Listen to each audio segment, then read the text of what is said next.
iniirog kong bayan. Katulad ng mga magigiting na bayani na naging bangkay dahil sa ikaw ay pinaglaban. Narito ako. Bibigyan ka ng kalayaan na isang bulat ang iyong kahalagahan. Dugong pumatak sa lupa na sumisimbolo ng katapangan. Katapangan naging dahilan kung bakit hanggang ngayon ay natiling mayroong kalayaan. Mga kalalakihang nagbuwis buhay para sa hangarin na maging matagumpay. Kababaihan na natutong lumaban at sa mga inapi naging kaagapay. Kabataang namulat at natutong maging matapang sa lahat ng paglalakbay.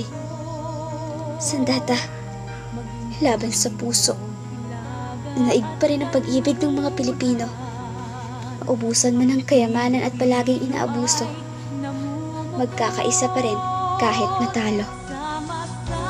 Ginayabong ang kultura at tradisyon. Pinamana sa lahat ng dako hanggang ngayon. Mga bayaning inilibing sa mahabang panahon, pag-ibig nila sa puso'y palaging ibinabaon.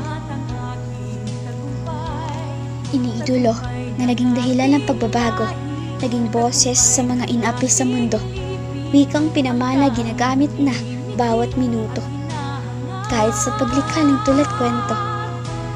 Sa musika ay pusong Pilipino, kahit maliit ay talentado. Hindi man angat sa lahat ngunit sa kaalaman ay porsigido. Sa mga gawain ay desidido. Sa pinaglalaban naging isang abogado.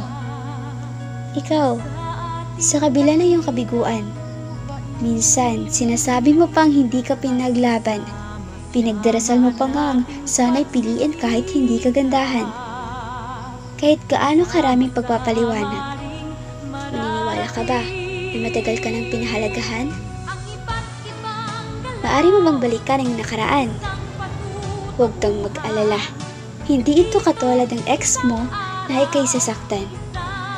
Ang swerte mo pala. Dahil hindi ka pinagkaitan ng kalayaan. Bukas ang tarangkahan kahit magdamag ka pa sa galaan. Malaya kang magsuot ng damit ayon sa iyong nais. Minsan pa nga kulang sa tela ang bihis. Hindi pa nagpapaalam sa magulang kung aalis.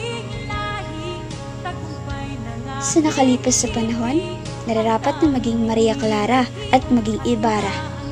Ngunit ngayon, malaya ka na sa iyong nais.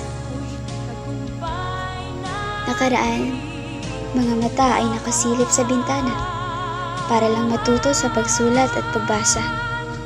Ngayong may pagkakataon ka, luha sinasayang lang sa jowa. Iiyak-iyak kapag iiwanan, kikilig-kilig kapag binalikan, habang sa pag-aaral, bahala na kung grado ay bagsak sa eskwela. Limitasyon ay kailangang gawin. Sarili ay munang mahalin. Wika ay palaging gamitin. Kabayanihan at nakaraan, huwag sanang limutin. Isang paalala na naging malaya tayo dahil sa isang tinig. Boses ng isa, boses ng lahat, kung saan ang pagkakaisa ay yayanig. Sisiklab ng espesyal na pag-ibig. Naiingatan ng bawat isa at aalahanin ng paulit-ulit dahil dito tayo nagsimula bago nagkaroon ng pangalan at nanaig.